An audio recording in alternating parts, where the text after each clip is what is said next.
Se nos acabaron las pilas a todos aquí. Justamente, ese tampoco suena. No, prende. Le presto el mío. No, es que suena mejor prendido, ya me di cuenta, sí. Todo el mundo suena mejor prendido. Justamente, digamos, estas primeras preguntas que hacíamos sobre la novela como descubrimiento tienen que ver con eso. Usted decía, por ejemplo, que en las declaraciones que se recogen, los documentos que hay sobre Roa Sierra, esta es una anotación que quisiera hacer al margen antes de entrar a otra cuestión, pero que en las declaraciones que hay sobre Roa Sierra se presenta un personaje huraño, introvertido, etcétera.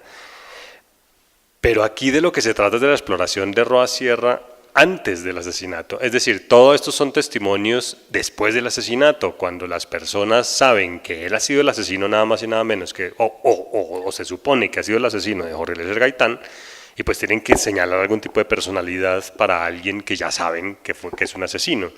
En este caso se trata de la exploración inversa, es bueno, ¿cómo era esta persona antes de? O sea, ¿qué opinión daba María, podía dar la mamá, podía dar el astrólogo antes de saber que él estaba envuelto en el asesinato de Jorge Eliezer Gaitán? Y es una exploración que busca entender al personaje, fundamentalmente. No se trata, como decía, ni de presentar al personaje como el asesino, ¿no? La psicología del asesino a lo Truman Capote a sangre fría, ni se trata, por supuesto, de presentar una versión distanciada de los actos del personaje a qué sé yo, ¿no? A lo Flaubert, ¿no? Muy en tercera persona, sino de un intento por entenderlo. Eso a mí me parece muy interesante y obviamente para una narración así, el narrador que tiene es el narrador perfecto, es el narrador que sí mejor se adecua a esa forma de narrar. Yo quisiera agregar algo más y que tiene que ver con esto de la sustancia narrativa y pedirle entonces otra lectura. En este caso creo que me va a permitir pedirle leer el capítulo completo. Es un capítulo que a mí me gusta mucho porque es un capítulo muy corto, porque habla... digamos, sale el narrador, que es un narrador cronista, historiador, que contrapone 3 escenas simultáneas. A mí este pasaje me parece muy interesante porque es muy diciente sobre cierta forma particular de escribir. Entonces, habría que preguntarle a la audiencia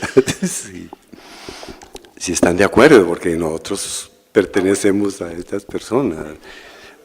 ¿De acuerdo? Son 5 minutos. Sí, son 5 minutos, quizás. Son 3 páginas, estamos hablando del capítulo 6 de la tercera parte. En la edición mía, bueno, yo tengo la edición de Six Barral. Es la misma página, 213. Yo ¿213? Creo. No, estaba un poco diferente. 213 en la edición de Six Barral, pero no sé en Alfaguara qué página puede ser. No, en Alfaguara 203. 34. Son 3 páginas, ¿no? Sí, 5 minutos. No, pero un momentico, es que es que usted me pasó, ¿y a qué horas? Tenemos 2 diferentes. Está como los hackers. ¿Cuántos tengo? No, yo prefiero leer en el mío. ¿No? Vale, listo, 200, entonces présteme el mío. Esto está... 234 en Alfaguara. 234, pues sí. Busquemos aquí. ¿La tuya cuál es? 213. 213 en Six Barral, sí. Puede haber otra donde... No, pues las conocidas son esas, yo no sé. Sí.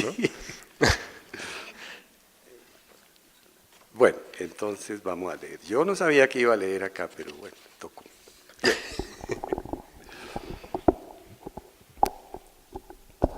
El Jueves Santo hubo 3 almuerzos en 3 casas distintas para 3 invitados especiales. Espérate, yo no soy muy ducho en hacer estas cosas para poder, es que el micrófono, espérate a ver si hacemos algo así que me pueda ayudar a ver esto. Pero también es que aquí es que a mí me pasa lo de Bush, que no puedo comer chicle y al mismo tiempo hablar, entonces me toca leer, pero mirar, bueno, en fin, creo que así. El Jueves Santo hubo 3 almuerzos en 3 casas distintas para 3 invitados especiales. El doctor Laureano Gómez, recién nombrado canciller y jefe del Partido Conservador, tuvo como invitado al ministro de Justicia, doctor José Antonio Montalvo y familia. Las dos familias se reunieron en el comedor de la residencia del doctor Gómez y antes de hacer uso de los cubiertos dieron las gracias al Sagrado Corazón de Jesús, venerada imagen que presidía la cabecera del amplio salón comedor. El plato principal del menú fue una deliciosa trucha con almendras, cuya complicada elaboración le demandó a la esposa del canciller una buena parte de la mañana, sin dejar de mencionar a la cocinera de la casa, quien prestó su invaluable ayuda en los preparativos bajo la experta dirección culinaria de la anfitriona. Una vez lavadas y secadas las truchas, previa limpieza del gran mesón de la cocina, se procedió a la delicada tarea de extraerle las espinas centrales, cortarle las aletas y cubrirlas de harina por los dos lados antes de ponerlas a freír en mantequilla hasta verlas bien doradas. Por último, se saltearon las almendras, se las bañó con jugo de limón y se les agregaron sal, pimienta y perejil para dejar lista la salsa. El plato se sirvió acompañado con papas al vapor y berenjenas, una botella de Blanc de Blanc a la debida temperatura, realzó las excelencias del menú y luego, para cerrar con broche de oro, el postre elegido fue una exquisita mousse de mandarina. Una antigua vajilla de porcelana holandesa, cubiertería Christopher, y la mesa vestida con un mantel bordado a mano por las huerfanitas del convento de las Recoletas, se encargaron de dar lustre al almuerzo ofrecido por el insigne director del periódico El Siglo. Entre bocado y sorbo, los distinguidos comensales hicieron saltar 3 temas a la mesa. El primero fue el mutuo beneplácito por sus nombramientos como integrantes del nuevo gabinete ejecutivo. El segundo tuvo que ver con una alarmante noticia aparecida en El Siglo y otros diarios esa mañana, la cual alertaba sobre una peligrosa red de espías y saboteadores rusos que estaban llegando a Panamá con visas concedidas en China, pero cuyo destino final no era la zona del canal, sino Colombia y otros países latinoamericanos. La asistencia de la delegación liberal a la 9ª Conferencia Panamericana, autorizada por Gaitán la noche anterior, fue la comidilla que sazonó el tercer tema antes de llegar a los postres. El doctor Darío Echandía, una de las figuras políticas más importantes del liberalismo, invitó a almorzar a su directo amigo el doctor Jorge Eliezer Gaitán, señora e hija. El jefe del Partido Liberal y su familia recorrieron a pie las 3 cuadras que los separaban de la residencia de Echandía, situada en el mismo barrio de Santa Teresita. En los preámbulos del almuerzo, las familias se quedaron conversando en la sala. Echandía se tomó un whisky y Gaitán un vodka a manera de aperitivo. Las damas no bebieron. Como buenos tolimenses, los anfitriones ofrecieron a sus invitados una suculenta lechona, manjar típico de aquella región del país. Los comensales se sentaron a manteles, atendidos por la empleada de la casa, una agraciada joven ibaguereña vestida de cofia y delantal blancos. Rústicos y sencillos objetos y artesanías populares del Tolima y hermosos instrumentos de cuerda colgados de las paredes en homenaje a la capital musical de Colombia decoraban el acogedor ambiente del comedor. Mientras la disfrutaban, llovieron los elogios para la lechona y para la ilustre dama que la había preparado. Gaitán y Echandía repitieron, Gaitán una vez, Echandía 2, haciendo honor a su fama de buena cuchara. Echandía acompañó el festín con una cerveza, Gaitán con una soda, y las damas y la niña con sorbete de curuba.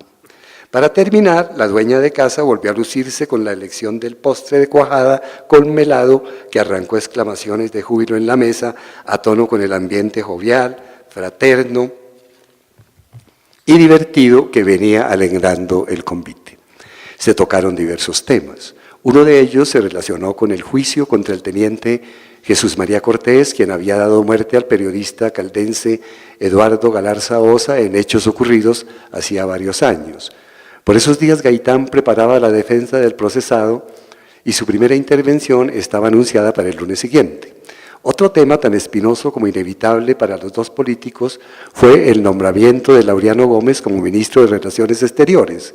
Por último, se habló de las ventajas y desventajas de la participación liberal en la 9ª Conferencia Panamericana. Queda el último almuerzo. El chofer de taxi, Vicente Roa Sierra, a sabiendas de que su hermano Juan había terminado el curso de chofer aficionado, lo invitó a almorzar a su casa ese día. Allí no hubo aperitivos. Desde el principio y a todo lo largo y ancho de la abundante comilona, un delicioso refajo servido en totuma pasó de mano en mano entre los comensales. En lugar de bagre o capitán, pescados tradicionales en la mesa de los pobres durante la Semana Santa, la mujer de Vicente, que atendía un puesto de fritangas los domingos en el 20 de julio, complació a sus invitados con lo que ella sabía hacer y puso en la mitad de la mesa del comedor, ubicado en el patio de la casa, una fuente de cuartel llena hasta los bordes de morcilla, longaniza, chunchullo, bofe, corazón, garra, sonrisa, papas criollas y otros manjares del gusto popular, acompañados con su correspondiente tazón de ají casero. Mientras engullían con las manos enguantadas de manteca las apetitosas viandas, los comensales hablaron, entre risas y enojos, de las colas para comprar alimentos, del racionamiento del agua y la luz y de la carestía de la vida. De postre se organizó un pequeño jolgorio alrededor de la mesa. Juan bailó con varias parejas un popurrí de canciones que por esos días estaban haciendo furor en Bogotá. Las bailó contento, sonriente, sin quitarse el sombrero. La última que bailó fue aquella que decía: parece que va a llover, el cielo se está nublando, una canción que sonó a vaticinio porque a esas alturas el cielo estaba toldado sobre Bogotá. Y al terminar de bailarla se excusó con el aguacero que ya se les venía encima y se despidió de sus anfitriones. Fue la última vez en su vida que movió el esqueleto, que comió fritanga y que se vio con su hermano Vicente. Vale, muchas gracias por la lectura. Bueno, yo no sé si fue buena idea porque queda uno con hambre después de haber leído estos pasajes. Y bueno, a esta hora es un poco más difícil, así que les pido disculpas. No, yo lo que quiero resaltar de este capítulo, que a mí me parece un capítulo bien interesante porque condensa un montón de acontecimientos históricos con los acontecimientos vitales de la vida de Roa.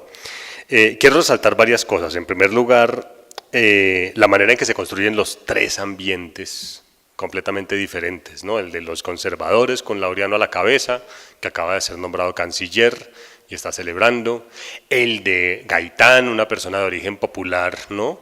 Que, bueno, pues a pesar de ser ya una persona acomodada, pues no abandona estas prácticas populares. Es muy curioso, por ejemplo, que haya una empleada con cofre uniformada sirviendo lechona, ¿no? Eso resulta bastante simpático. Y en tercer lugar, el caso de Roa, que pertenece a la clase obrera y que come fritanga. Los giros del lenguaje, por otro lado, son giros que evocan, en el caso de Laureano y en el caso de Gaitán, que evocan incluso el lenguaje de las páginas sociales, ¿no? El menú se hizo de tal cosa, se acompañó de tal otra, no sé qué. Mientras que, es decir, lo que es muy interesante es que los tres fragmentos, cada uno tiene como una unidad de estilo diferente, aunque entre los tres hay una unidad de continuidad, ¿no? Es decir, hay una continuidad de estilo. A pesar de ello, cada uno de estos fragmentos tiene un elemento característico. Se presenta además casi que un resumen de ciertas circunstancias de la novela, ¿no? Está por un lado pues todo el asunto de Laureano, lo que se dice de la venida de estos agentes de la KGB que vienen con visas de China, ¿cierto? Que hacen parte de los posibles asesinos del complot contra Gaitán. Por el otro lado se habla pues de otro acontecimiento que va a ocurrir más adelante, y es que Gaitán está preparando la defensa de Jesús María Cortés, que es la defensa que tiene lugar una noche antes del asesinato, y en tercer lugar pues es este minuto de felicidad en la vida de Roa, que no tiene muchos en su vida. Como ustedes pueden ver, hay algo que es muy interesante y es una especie de enlazamiento muy característico del realismo del 19, y por eso me parece aquí que este narrador tradicional es fundamental, del realismo del 19, que parte del hecho básico de que el destino individual de los sujetos está ligado al destino de la historia. La historia configura el destino de los sujetos. Yo hice toda la lectura para hacer la observación, pero no para hacer ninguna pregunta, sino para observar este tipo de elementos que son fundamentales, ¿no? Se trata entonces de la comprensión de un destino histórico un poco anodino, pero entendida a partir, o sea, dentro de los nexos históricos generales, atendiendo además al hecho de que cada clase requiere un estilo y un tono diferente. No sé si quiera Miguel agregar algo. No, pues ya más de lo que usted ha dicho, ¿para qué? Sí, bueno, qué pena.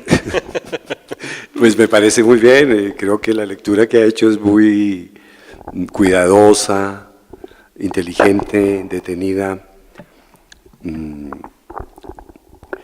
Sí, pues realmente todo tiene que ver con la forma en que uno conoce a las personas o lee, bueno, uno conoce a las personas de muchas maneras, no solamente personalmente, sino a través de la historia, de los periódicos, de los libros, etcétera. Pero es interesante sí ver ahí cómo el desarrollo de esas escenas, las voy a llamar escenas, determina y revela un comportamiento de clase. ¿Qué comen? ¿Cómo se visten? ¿Cómo viven? ¿De qué están rodeados? Los unos, los otros, los terceros.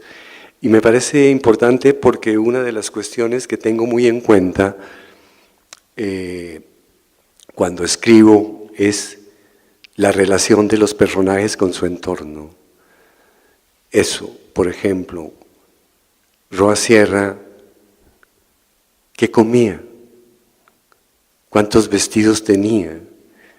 El par de zapatos que tenía estaban agujereados, tenía como 2 camisas, 2 corbatas, tenía caspa, las medias se le comían, seguramente ya le quedaban chiquitas o eran unas medias muy viejas. ¿Con quién se relacionaba? Con unos hombres amigos que tenía que buscaban huacas, eran muy pobres y como el trabajo no les daba plata, como pasa ahora que la gente le apuesta al baloto. En ese tiempo se iban a buscar huacas a Monserrate y a Faca y a todas esas partes. Y la otra gente pues naturalmente vive dentro de unos ámbitos y unos ambientes de comodidades, con dinero, con confort. Gaitán mismo era de una clase privilegiada, tenía una casa muy bonita, carro, el doctor Echandía, esa gente gozaba de los privilegios de la burguesía, los sitios que frecuentaban, etcétera, los clubes, bueno, a Gaitán no lo dejaban entrar a esos clubes, pero a Echandía sí. Entonces me parece que es una manera de acercar también al lector, como meterlo adentro de las casas de esos personajes, ¿no? Porque en la novela casi siempre están en la casa de Roa, o en el estudio de Umland, o en la oficina de Gaitán, o en la calle, mucho en la calle.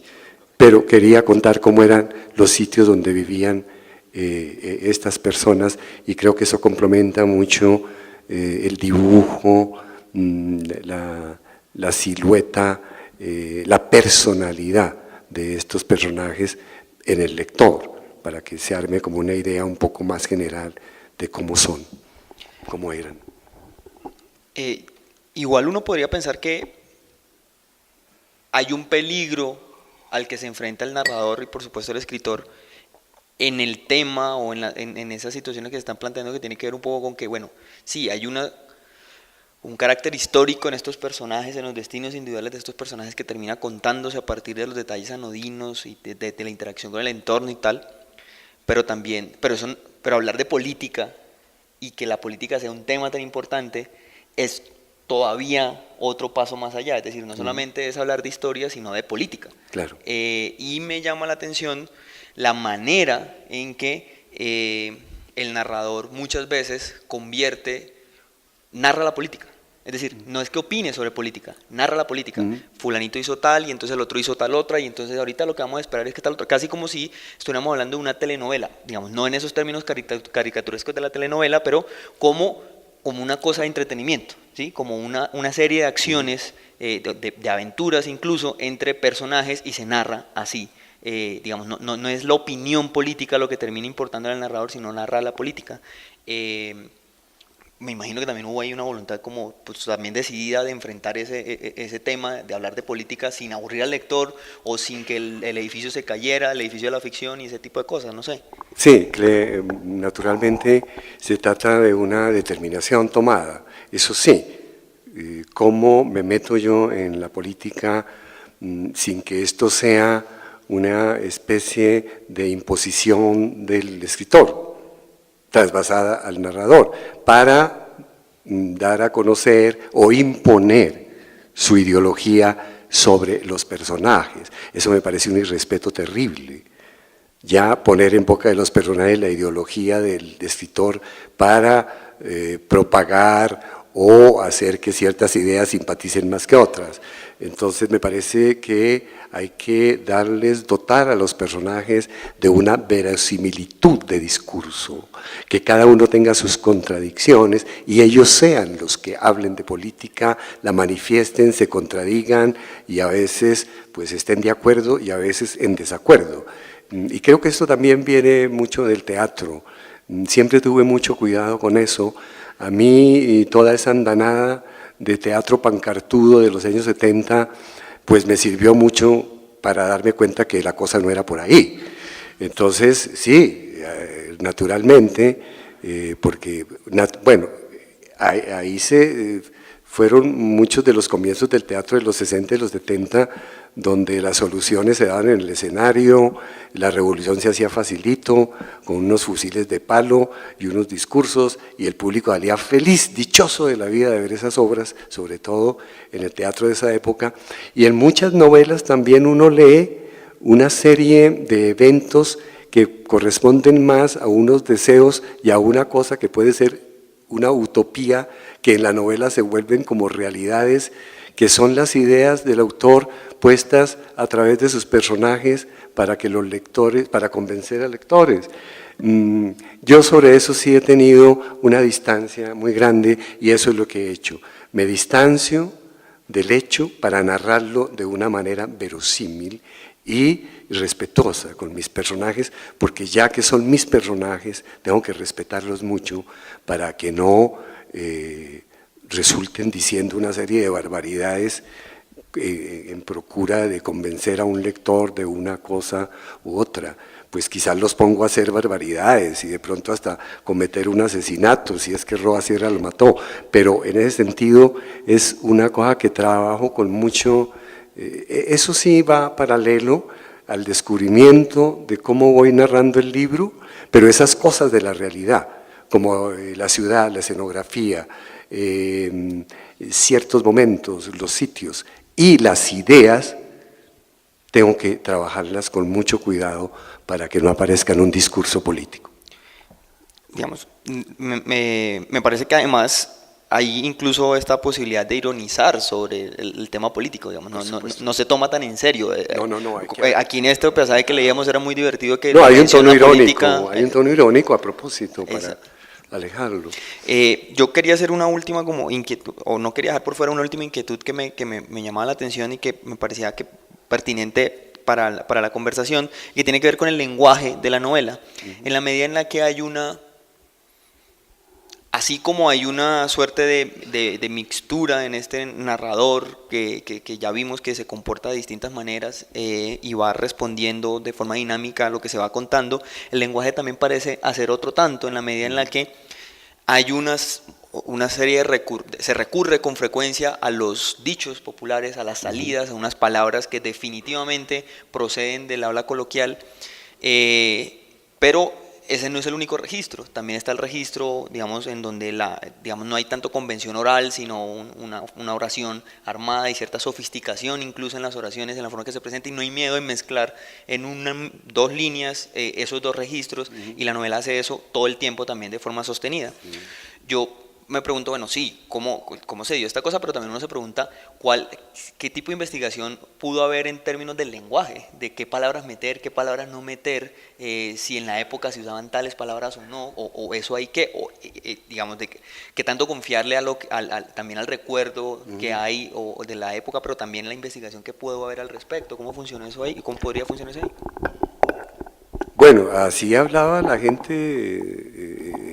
en ese tiempo, en los años 40 y 50, con una serie como de sentencias, de dichos, que afortunadamente todavía sobreviven algunos, porque eso sí se le ha ido echando mucha tierra, y pues es que en mi casa hablaban así, no tenía más remedio que oír todos los días, oiga chino, vaya a ver, en vez de estar ahí perdiendo el tiempo, perder el tiempo era uno estar escribiendo, leyendo algo, vaya, traiga, vaya a la tienda y compre el jabón o alguna vaina, y ese tipo se quedó sin chanfaina.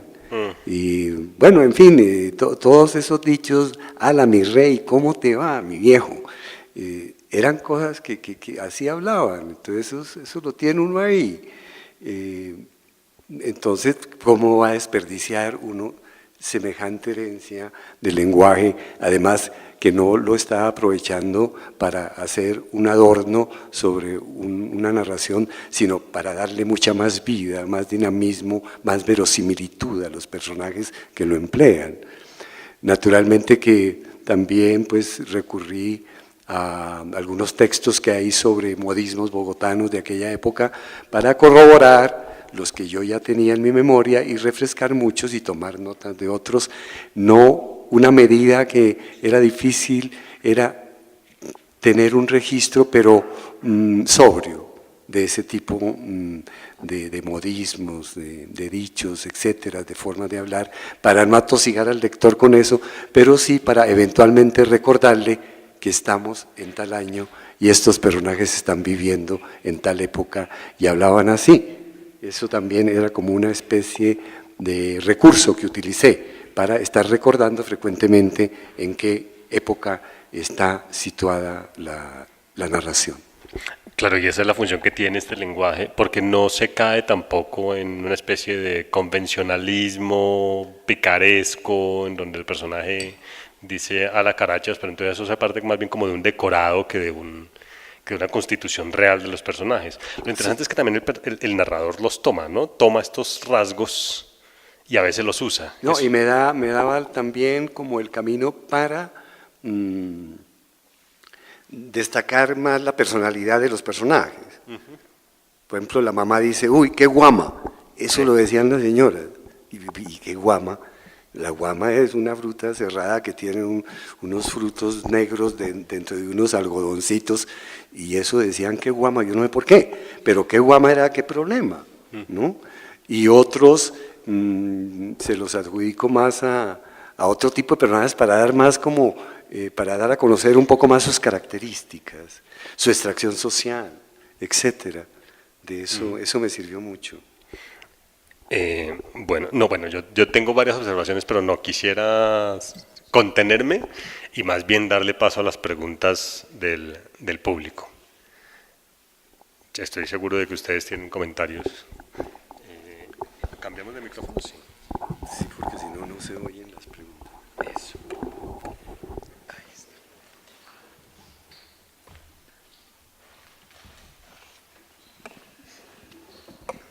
¿Esto lo están grabando?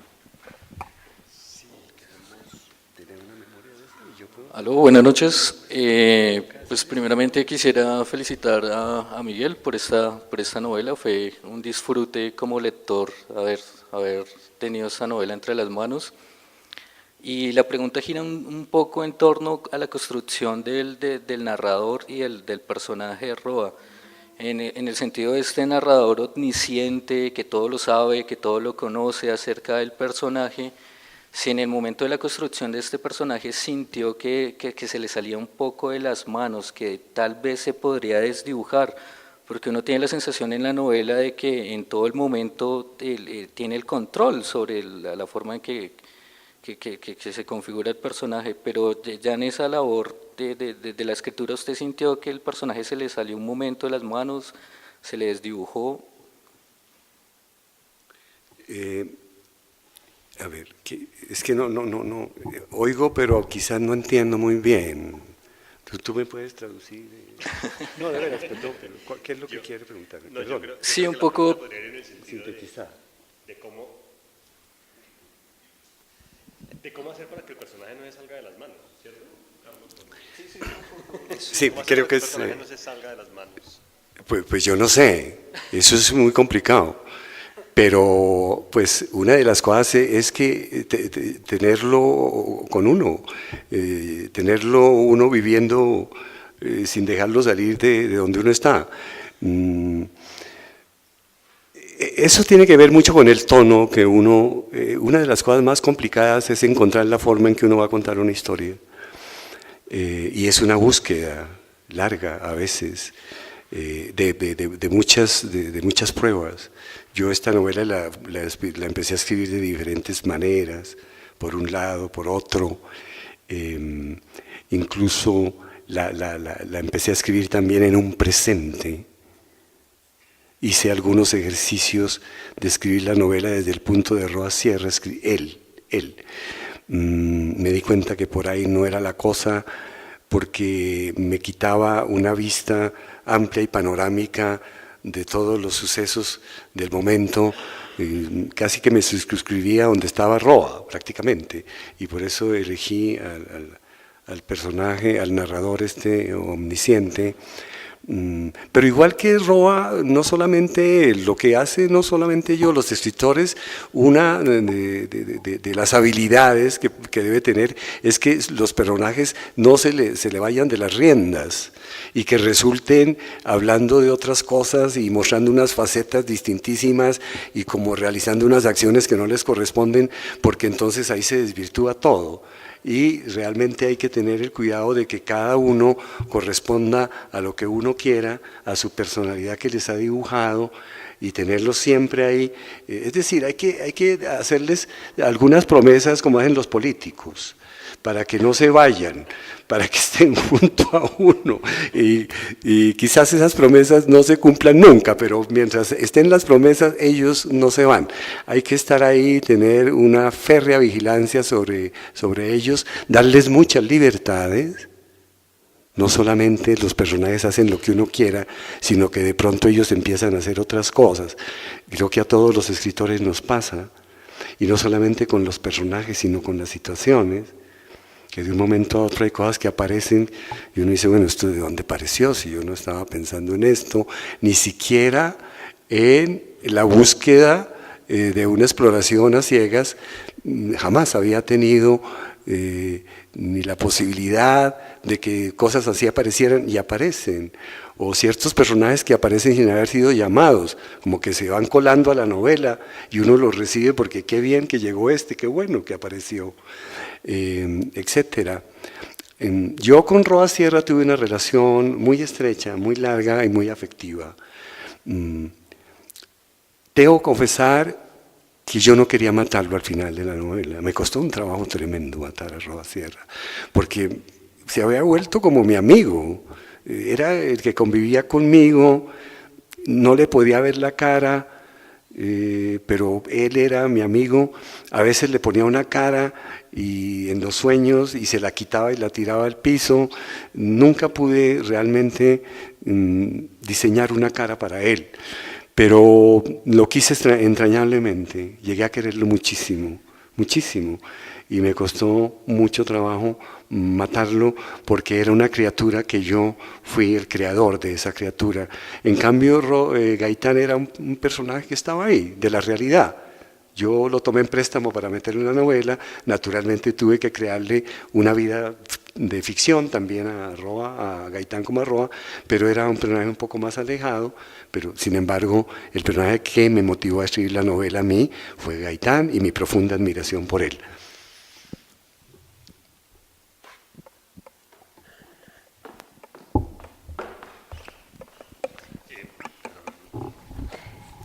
Mientras el micrófono llega... Lo siento mucho. Mientras el micrófono llega, puedo hacer una hipótesis, plantear una hipótesis pequeñita. Es que yo siento que una de las maneras, o la manera que tiene Miguel para que no se escape el personaje es quererlo mucho. Quererlo mucho, querer mucho al personaje. Yo suelo hacer una especie de división, yo sé que es artificial, pero puede ser útil, entre aquellos narradores, aquellos escritores que quieren a sus personajes, que buscan entenderlos porque se desarrolla una relación afectiva con ellos, como un Tolstoy, por ejemplo, ¿no? Uno ve que al final uno quiere mucho a los personajes de Tolstoy porque es que el narrador los adora, el narrador los hace muy amigos. Y los narradores que más bien como que los desprecian y los toman a la distancia, a lo Flaubert con sus personajes. ¿No hay algo de eso también? Una especie como de amor por el personaje. Esa era la hipótesis. Bueno, pues buenas noches. También igual agradecer la novela y la posibilidad que esté acá el autor. A mí también me pareció muy interesante y muy, pues como un regalo poder leer algo que realmente pues como que le llega a uno. La pregunta tiene que ver como con la motivación o la motivación política que hay detrás de ese libro, porque siento que sin ser un panfleto y sin que necesariamente entre a poner en boca de sus personajes nada que no puedan decir cómo han sido construidos, sí hay una intención de memoria, sí hay un retrato de unas clases sociales y evidentemente siento que digamos en un contexto como el contexto en el que estamos hoy en día, hay una intención de mostrar una realidad y de mostrar la relación que tiene la realidad que vivimos hoy con lo que pasaba en ese momento. Entonces la pregunta es como, ¿cuáles son las intencionalidades políticas que hay ahí? Y además, ¿para quiénes está escrito el libro? Sí, naturalmente que la novela, es decir, aparte de muchas cosas, tiene esa intención. Este país realmente tiene tantos problemas de ocultamientos y negaciones que la historia ha sido ni siquiera muchas veces tergiversada, sino olvidada. Es decir, hoy día, por ejemplo, Gaitán, la gente no sabe, mucha gente no sabe quién fue Gaitán. No sabe qué pasó el 9 de abril. No sabe qué se conmemora el 9 de abril. Mucha gente confunde a Gaitán con Galán. La gente a veces se blinda en el hecho, pues hasta cierto punto risible, de que es muy joven y que no tiene por qué saber lo que pasó antes. Por favor. Y como muchos de los problemas enormes y horrendos por los que atravesamos en Colombia tienen que ver con esas negaciones, con esos ocultamientos sobre la historia, sobre la posible realidad y especialmente con la impunidad en que ha quedado todo. Incluso el asesinato de Gaitán se dice que fue un asesinato de unas clases políticas u organizaciones extranjeras o eclesiásticas, lo que fuera, que hasta la fecha ha quedado impune. Entonces creo que los escritores tenemos que estar no solamente para escribir historias bonitas sobre la felicidad de las personas cuando las tienen, sobre personajes que tienen sus grandes piscinas, sus helicópteros, sus aviones, lo cual no es malo, ojalá todos tuviéramos eso. Yo no estoy hablando de que eso sea malo, pero volver eso una materia viva para contarla, yo creo que no vale mucho la pena, a no ser que sea que existan ese tipo de personajes en contraposición con otros y que ahí se arme una confrontación social que dé como el impulso de armar una buena novela con confrontaciones sociales. Y me parece a mí que en este sentido yo sí creo un poco ahí, quizás, pues no sé, haciendo un uso un poco excesivo de una arrogancia que que tenemos algunos escritores de querer explorar ese pasado, esas tinieblas, esas penumbras que como están tan veladas y tan ocultas, hay que inventarlas, con base en una serie de informaciones reales, de datos, de nombres, de ciudades, de barrios, etcétera, pero que a través de eso podemos tejer eso como un rompecabezas, ¿no?, para arrojar una luz sobre ese pasado, para dar una lectura distinta sobre ese pasado. Como cuando se sacan esos huesos por allá de los sarcófagos egipcios y se recomponen y se sabe el ADN y qué edad tenía y cómo era la persona. Eso, cuál era el hecho histórico, cómo fue, cómo me lo imagino que fue, cómo me imagino lo que pudo haber sido, más bien. Y lo extraordinario de esto es que en las grandes novelas que hemos leído sobre hechos históricos, primero son más entretenidas, producen más placer y nos enseñan mucho más que muchas historias escritas por los historiadores. No estoy hablando aquí mal de los historiadores. Los historiadores hacen lo mismo que los escritores. Cada uno tiene una versión de la historia y la da, de acuerdo a lo que conoce, a los fundamentos que tenga, a los soportes históricos que tenga. El escritor también tiene su soporte, pero también tiene la ficción que quiere contar para arrojar luz sobre ese pasado, y a veces resulta más creíble la ficción que la realidad. A mí me han pasado muchas cosas. Recién que se publicó El crimen del siglo me llamaron para que contara de dónde había sacado yo la documentación para contar todas esas conspiraciones.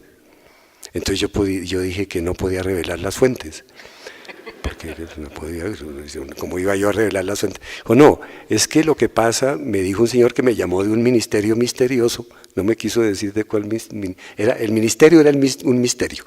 Me dijo, mire, nosotros sí queremos que venga, porque aquí había unos documentos con unos testimonios y unas reflexiones muy parecidas a lo que usted dice en la novela. Entonces seguramente alguien sacó unas fotocopias y se las llevó y queremos saber cómo fue que salieron esas cosas de acá. En fin, yo le dije que yo no podía revelar mis fuentes, que mal hacía y que naturalmente no me volviera a llamar. Recientemente yo escribí una novela que se llama El incendio de abril, que es muy distinta a esta, donde ya no aparece tanto el narrador tradicional.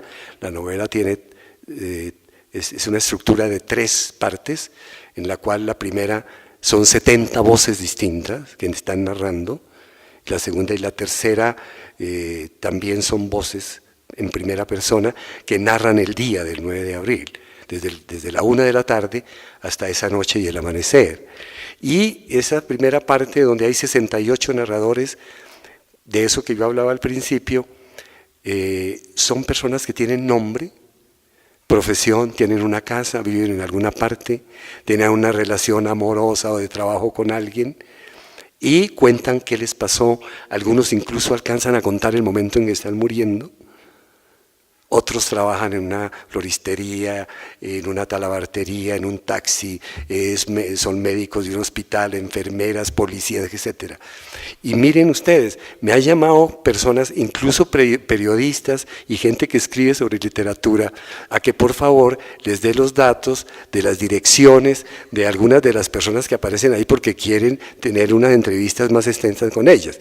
Entonces, naturalmente a estas alturas tengo unas excusas formidables. Primero, que esa gente que estaba viva el 9 de abril, a los 20, 25, 30 y 35 años, ya en el momento en que yo pude recopilar todos esos testimonios, pues pocos quedaban vivos y otros los tuve que remendar con testimonios de su familia, y de los pocos que quedaban vivos ya se están muriendo, como es el caso de Manuel H. Rodríguez y el caso de Raúl Alameda, y de los pocos que quedan vivos ya tienen como 90, 85 años y ninguno de ellos quiere ser importunado por una nueva entrevista. Yo ya les puse suficientes problemas y no quiero que nadie más los vaya a molestar. Y resulta pues que todos son inventados, naturalmente.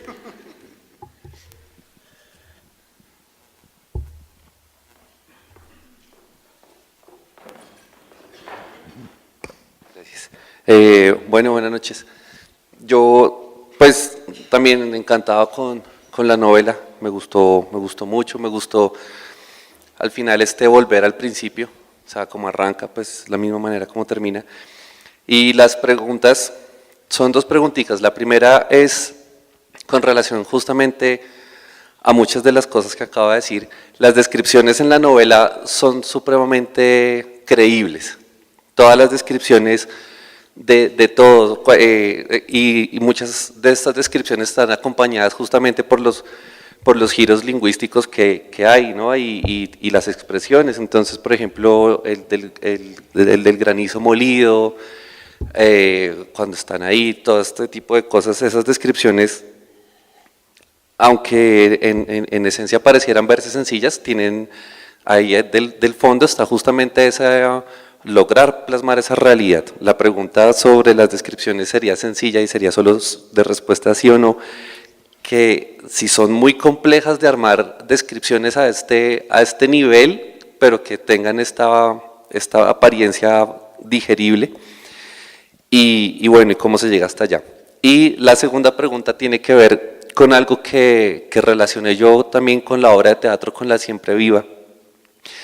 Y uno son los espacios, hay un hecho central grande, pero la preocupación siempre que noté yo en la novela y en La Siempre Viva es que usted como autor ve la importancia de lo, llamémoslo, de lo periférico para poder armar un rompecabezas, o sea, se vuelve una pieza clave este hecho de la Casa Popular para poder armar, en el caso del Palacio de Justicia, para poder ver la importancia de lo que es este hecho, y en el caso de aquí del personaje Roa, es un personaje en teoría, bueno, en teoría no, es pobre, no tiene trabajo, pero sin embargo esta figura es la que va a darle una importancia también a nivel histórico, aunque pues todo el tiempo en la novela nos recalcan que fue el gran crimen que cambió la historia del siglo XX en Colombia. Entonces la pregunta es, ¿por qué darle valor justamente a estas cosas que en algún momento podrían parecer insignificantes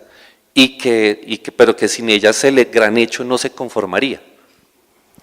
Bueno, sobre la primera pregunta yo creo que hay una cosa importantísima, es decir, por fortuna la literatura es un país democrático muy grande, ahí cabe todo el mundo. Quizás es el único, pero es bastante grande.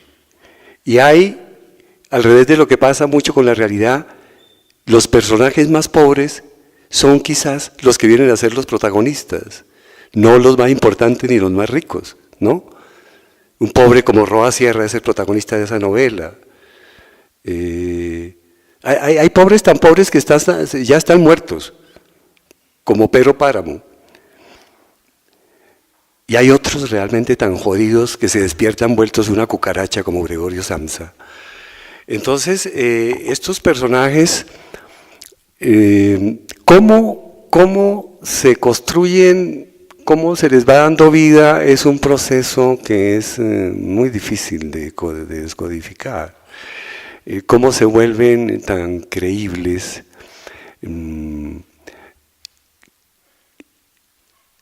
Pues yo creo que por una parte no solamente es el amor que uno les va acogiendo, sino como la arcilla de la que se compone ese ser que uno crea. Porque realmente no hay nada más satisfactorio para un escritor cuando un lector le dice, ese lector que complementa la novela, como en su caso, le dice, es que todo lo que estoy leyendo me parece real, me parece verosímil, así tuvo que ser. Y eso es a lo que me referí antes, de que cuando un lector le dice a uno que antes de leer el libro tenía una idea de un suceso y que al terminar de leer el libro eso cambió, creo que realmente eso para uno es muy, muy, muy satisfactorio, que uno haya hecho que a través de la criatura que creó esa persona se la lleve a vivir y le haya dado un cambio en su mentalidad, que puede ser trasvasado a otros, etc. A mí me han dicho, y yo estoy muy agradecido con Roa Sierra, al que nunca conocí, pero estoy muy agradecido con esa información precaria que tuve para construir el personaje y que él me haya servido de modelo para construir este personaje literario. Y hay gente que me ha dicho que si les llegaran a decir que Roa Sierra no era como en la novela, no les creerían. Entonces, eso es una responsabilidad muy, muy grande. En cuanto a la Siempre Viva, pues, es decir, la tentación de meterme en esos hechos palpitantes dentro del Palacio de Justicia me tentó. La Siempre Viva pasó por 12 o 15 bosquejos dramatúrgicos de argumento, hasta que se fue encaminando hacia allá. Uno de las últimas que había, por los cuales, por ejemplo, se debe el nombre de Julieta, es que hay una casa donde siempre, es decir, afortunadamente me di cuenta que yo tenía que salirme del Palacio de Justicia, porque la primera idea era meterme allá adentro, pero naturalmente era muy difícil construir una obra de teatro que ocurriera allá adentro. No digo que imposible, pero sí muy complicado, y ojalá la haga alguien, o una película, yo no sé. Pero una de las últimas posibilidades de narrativas, dramatúrgicas de la obra, eran unas personas que ya estaban prácticamente en esos personajes que desembocaron. Y una de ellas era Lucía, que era la muchacha que trabajaba en el Palacio de Justicia, la mamá y unas personas que vivían ahí, un prestamista, una bailarina de salsa que es la que después se vuelve manicurista, un viejo pensionado militar que después se volvió el prestamista, pero ahí vive un director de teatro. En esa casa hay un director de teatro que le da por montar Romeo y Julieta. Entonces él ensaya los fines de semana, porque la gente está buscando trabajo o en sus empleos, etcétera, pero no puede, lo mismo que le pasa a uno cuando tiene actores que no van. Eso es así. Entonces, para reunirlos ahí solo los puedes reunir los sábados o domingos. Y la llamada Lucía trabaja en la cafetería, pero hace el papel de Julieta en la obra. Entonces llega el 6 de noviembre, desaparece Lucía y la obra, lo primero que se les daña en la casa es su obra de teatro. Es como la consecuencia de ese hecho tremendamente espantoso en el arte ya, en la vida de una obra de teatro. Y también preferí más bien que el episodio, que el suceso llegara adentro de la casa, que la casa se volviera como una especie de semblanza de lo que pasa en el país, ¿no? De la gente, cómo vive, sus confrontaciones, sus conflictos, sus pequeñas alegrías, pero vive, por lo menos, con todas sus peleas y todo, ¿no? Como una especie de metáfora esto. Y llega este hecho tremendo que conmovió a todo el país, realmente que fue espantoso, de la toma y retoma del país, y transforma esa casa. Todo empieza a destruirse, a desmoronarse, psicológica, físicamente, las relaciones se van dañando, la madre se va volviendo loca. Todo eso que es como una especie, ¿sí?, de metáfora de lo que pasó. Entonces, la gente se volvió loca, mucha gente, y sobre todo los familiares. El país se volvió loco, más loco de lo que estaba, sobre todo los criminales. Vino toda esa enorme y sangrienta secuencia de la desaparición de la UP, las muertes de Jaramillo, de Pardo Leal, de Galán, vino toda la andanada del narcotráfico, vino toda la cosa del paramilitarismo, los falsos positivos, las chuzadas, mejor dicho, el país se desbarató. Y en la obra quise reflejar esa situación, pero dentro de la casa, con los personajes de la casa. Eso fue lo que pretendí hacer. Yo quiero agradecer a Miguel Torres por su presencia hoy, por la conversación, por la novela, por toda esta discusión que nos ha mantenido atentos y muy concentrados, aun cuando hace ya varios minutos nos pasamos del tiempo y lo digo como como algo que habla muy bien de la sesión, pero también digamos de la conversación con el invitado. Agradezco entonces sinceramente a Miguel que haya podido estar con nosotros esta noche. Bueno, no, yo estoy bien.